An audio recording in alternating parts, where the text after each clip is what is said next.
성도님들, 우리나라를 비롯한 대다수 나라의 형법에는 이 집행유예라는 법이 있습니다. 제가 알아보니까 뭐 정상이 참작된다거나 혹은 뭐 3년 이하의 형을 받는 경우에는 그 상황과 정황을 고려해서 형의 집행을 유예해 주는 제도인 거죠.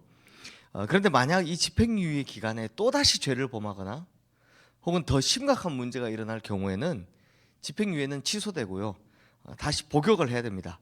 그런데 거기다 덧붙여서 가중처벌을 받게 됩니다. 이렇게 하는 이유는 이 법의 관용을 베풀었는데 법의 관용을 악용한 사람들을 엄벌로 다스려서 사회적 기강을 확립하고자 하는 데 있다라고 합니다.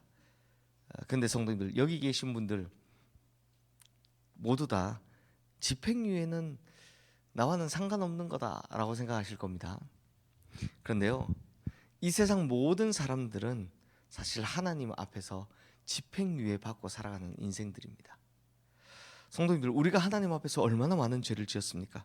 하나님 믿는다라고 하면서도 마음속에는 이 탐욕이라는 우상을 섬기며 사는 것이 일상이었고, 또 우리가 행한 죄악들을 다 일일이 나열하면 입에 담을 수 없을 만큼 심각합니다. 하지만 하나님께 선하시고 인자하셔서 즉시로 심판하시지 않으셨습니다. 집행유예를 선언하신 거죠. 그리고 기다리시면서 끝까지 인내하시는 겁니다. 그러니 우리는 형 집행이 일시적으로 유예된 은혜를 입고 사는 사람들인 겁니다. 그럼에도 불구하고 우리는 이 하나님께 받은 은혜를 잘 갚으려 하지 않습니다. 오히려 집행유예 기간에 더 큰 죄를 저질러서 하나님을 고민하게 만들죠. 야, 이걸 그냥 놔둬야 되나? 아니면 더 기다려봐야 되나? 그러니 어떻게 되겠습니까? 성도님들, 나훔서는 딱 이 이야기를 하는 책입니다. 나훔서에는요, 심각한 죄를 짓고 있는 아수르와 수도 니느웨가 등장하는데요, 이들을 위해서 하나님께서 나훔 선지자를 세우셨습니다. 원래 나훔 선지자는 기원전 7세기에 남유다에서 예언했던 사람인데요, 그런데 하나님께서 나훔 선지자에게 아수르와 수도 니느웨에 가서 그들의 죄악을 소상하게 보고 하나님의 심판을 전하라라고 말씀하셨던 겁니다. 근데 성도님들, 니느웨 하면 떠오르는 선지자 한 명 있지 않습니까? 네, 맞추셨습니다. 니느웨는요, 나훔 선지자가 오기 100여 년 전에, 그러니까 기원전 8세기에 요나 선지자를 통해서 이미 은혜를 입었던 도시입니다. 그 물고기 뱃속에 들어갔다가 튀어나온 거기, 그래서 간 데가 그게 니느웨인 겁니다. 다들 아시겠지만 요나는 정말 가기 싫었습니다. 정말 가기 싫었습니다. 왜? 우리 요나서에서 봤지만 자기 민족을 괴롭히는 저 큰 나라가 잘 되면 안 되지 않냐라는 생각에 정말 안 가고 도망을 쳤습니다. 다시 지금으로 말하면 스페인으로 도망을 친 겁니다. 근데 결국 하나님한테 붙들려 가지고 물고기 뱃속에 3일 있다가 튀어나와 거기를 가게 되죠. 그래서 니느웨에 도착해서 하나님의 심판을 선포하게 됩니다. 근데 얼마나 하기 싫었는지 니느웨 성이 커서 3일 길을 걸어야 되는데 딱 하루만 합니다. 뭐 더 하기도 싫어가지고 딱 하루만 전하고 마는데요. 그런데 이 요나의 메시지를 들은 니느웨 백성들이 어떻게 하느냐? 왕으로부터 시작해서 모든 백성들까지, 심지어 성경에 유일하게 나오는데 모든 짐승들까지 다 굵은 베옷을 입고 회개합니다. 그러자 하나님께서는 그 모습을 귀하게 여기셨고 심판을 유예하신 거죠. 그렇게 100여 년의 세월이 지났습니다. 기원전 8세기였다 기원전 7세기가 됐으니까. 분명히 니느웨는 한 100여 년 전에 하나님께 큰 은혜를 입은 도시였습니다. 그런데 이들이 또다시 범죄하는 겁니다. 오히려 더 큰 죄를 저질렀습니다. 왜? 힘이 더 강성해 있거든요. 그래서 북이스라엘을 멸망시켜버린 겁니다. 그리고 주변 여러 나라들을 괴롭히기 시작한 겁니다. 그런데 성도님들, 이 아수르가요, 멸망을 시키고도 아주 혹독하게 통치합니다. 그 결과가 사마리아인 겁니다. 북이스라엘 사마리아, 아주 혹독하게 통치합니다. 뭐 사람 죽이는 건 일반이고 그 시체를 걸어놓고 막 이런 것들 있잖아요. 우리 흔히 뭐 영화에서나 보는 것들, 그 다 아수르가 다 하던 짓입니다. 거기다가 민족성이 강하면 반란 일으킨다고 죄다 강간하고 죄다 혼혈로 만들어버리는 거예요. 악행이 아주 그게 치닫는 겁니다. 그러자 하나님께서는 이 아수르와 수도 니느웨에게 마지막 기회를 주시는 겁니다. 그래서 나움 선지자를 세우시고 이렇게 말씀하시는데요. 우리 2절 3절 말씀 함께 읽겠습니다. 여호와는 질투하시며 보복하시는 하나님이시니라. 여호와는 보복하시며 진노하시되 자기를 거스리는 자에게 여호와는 보복하시며 자기를 대적하는 자에게 진노를 품으시며 여호와는 노하기를 더디하시며 권능이 크시며 벌받을 자를 결코 내버려 두지 아니하시느니라. 여호와의 길은 회오리 바람과 광풍이 있고 구름은 그의 발에 티끌이로다. 자, 굉장히 2절 3절이 좀 잘 안 맞는 듯이 느껴지시죠? 왜냐면 2절에는 막 엄청 막 세게 나오시다가 3절에는 그래도 노하기를 더디하시며 이렇게 나오니까, 그러니까 무슨 이야기를 하냐, 하나님께서는 진노하시고 복수하시고 이 말이 2절에 계속 나옵니다. 반드시 심판하시지만 그런데 하나님은 노하기를 더디하시고 인내하시고 참으신다라고 말씀하시는 겁니다. 사실 니느웨는 이미 하나님께 오래 참으시는 은혜를 입은 적이 있잖아요. 근데 성도님들, 이 모습이 어떻게 니느웨뿐이겠습니까? 우리 역시 그렇지 않습니까? 하나님께서 만약 우리의 행위를 따라서 때마다 심하다 심판하셨더라면 지금 이 자리에 남아있을 사람 아무도 없을 겁니다. 저도 마찬가지고요. 각 사람이 마음속에 생각하는 것과 또 행동하는 것들을 하나님께서 다 일일이 다 하나하나 잡고 다 심판하셨더라면 우리는요 아예 존재하지를 못했을 겁니다. 그런데 하나님께서 길이 참고 기다려 주시는 겁니다. 놀라운 하나님의 은총을 덧입고 살아가는 백성들, 그게 바로 우리가 된 겁니다. 그럼에도 불구하고 우리 어떻습니까? 하나님 은혜에 기대어 살지 못하고 그 은혜에 부응하지 못하고 또다시 범죄하는 인생이 되어버린 겁니다. 근데요, 인간은 원래 이런가 봅니다. 우리뿐만 아니라 성경에 나오는 많은 백성들이 이랬습니다. 대표적으로 사사시대 이스라엘 백성들을 한번 보십시오. 당시 이스라엘 백성들은요, 이 죄악의 사이클을 돌아갑니다. 사이클을 돌아간다는 건 4단계를 계속 도는 겁니다. 항상 이런 식이죠. 이들은요 하나님을 떠나서 살아갑니다. 우상 숭배하고 살아갑니다. 그러면 하나님께서 주변 나라들을 일으키셔서 이스라엘 백성들을 탁 치고 괴롭히시는 겁니다. 그리고 이방인 이스라엘을 혹독하게 압제하는 겁니다.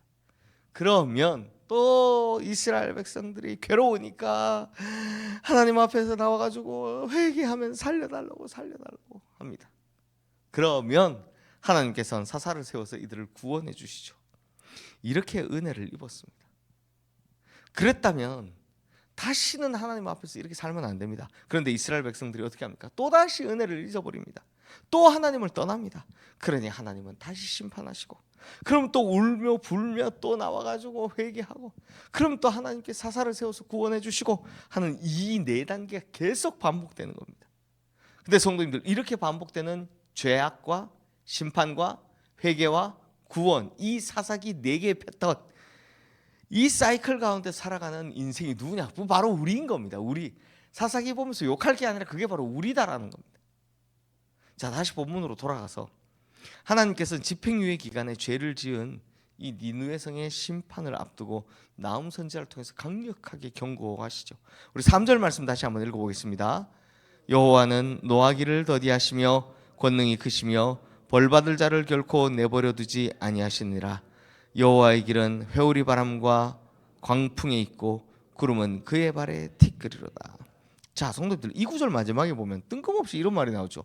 여호와의 길은 회오리 바람과 광풍에 있고 구름은 그의 발에 티끌이로다. 이게 무슨 말이냐면, 이렇게 말씀하시는 여호와의 길은 광풍에 있다, 회오리 바람에 있다 말씀하신 이유가 있습니다. 그게 뭐냐면, 아수르 사람들이 섬기던 신이 바로 바람의 신이자 광풍의 신이라고 불렸던 엔릴이기 때문입니다. 엔릴, 이름이 무서운 회오리 바람 이런 뜻입니다.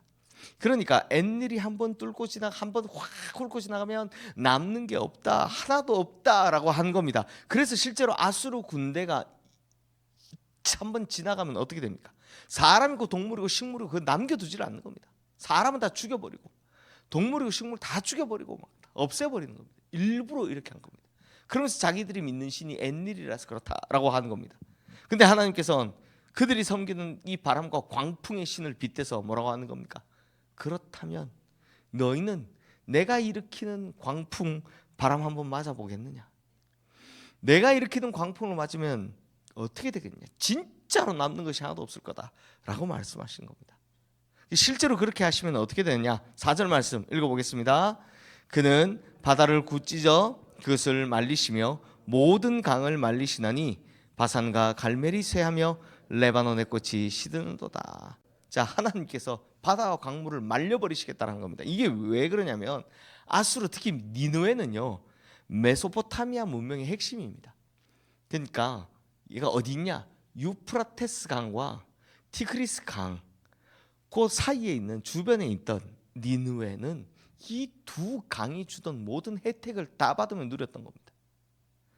그래서 우리 세계 4대 문명 뭐 이렇게 물론 이거부터 뭐 저기 뭐야 중국 사람들이 만든 거다 뭐 일본 사람들이 만든 거다 뭐 이렇게 이야기하던데 어쨌거나 이 황하 문명은 한 1000년 뒤고요. 나머지 세계는 엄청 빠릅니다. 거기에 그 메소포타미아 문명이 바로 이 티그리스 강과 유프라테스 강, 유프라테스 티그리스 두 강을 통해서 생긴 겁니다.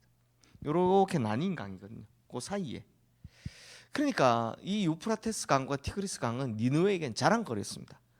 하지만 하나님께서 회오리 바람과 광풍을 일으키시면 어떻게 하신다? 바다도 말리시고 강물도 말리신다는 겁니다.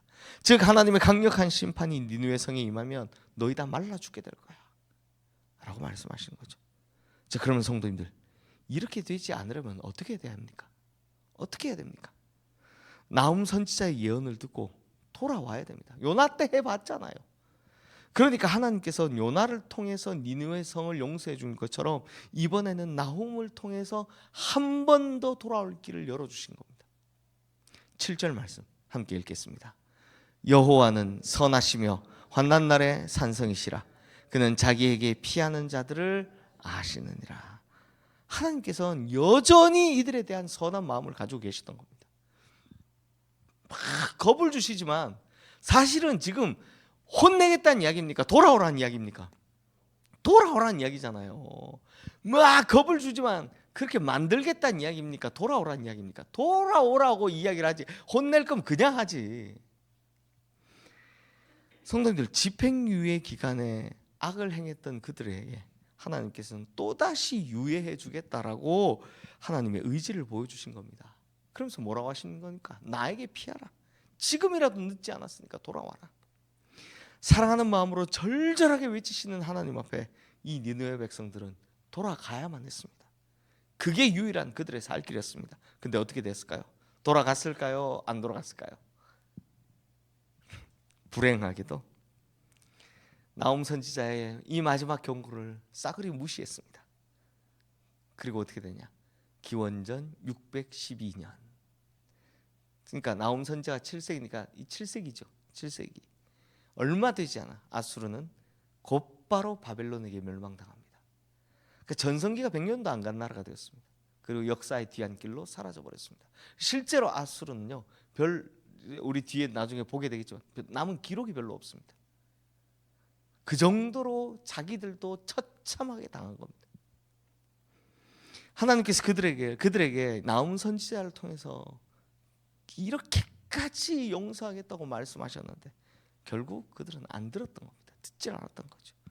그런 성도님들, 이런 불행이 오늘 이 땅을 살아가는 우리에게는 절대 일어나지 않게 되기를 주님의 이름으로 축원합니다. 하나님께서는 우리에게 지금도 말씀을 통해 또 자연 만물을 통해 또 환경을 통해 주변 사람들을 통해서 계속해서 깨닫게 하십니다. 그때마다 우리에게 필요한 게 있다면 깨닫고 돌이키고 돌아오는 지혜가 필요하다는 겁니다.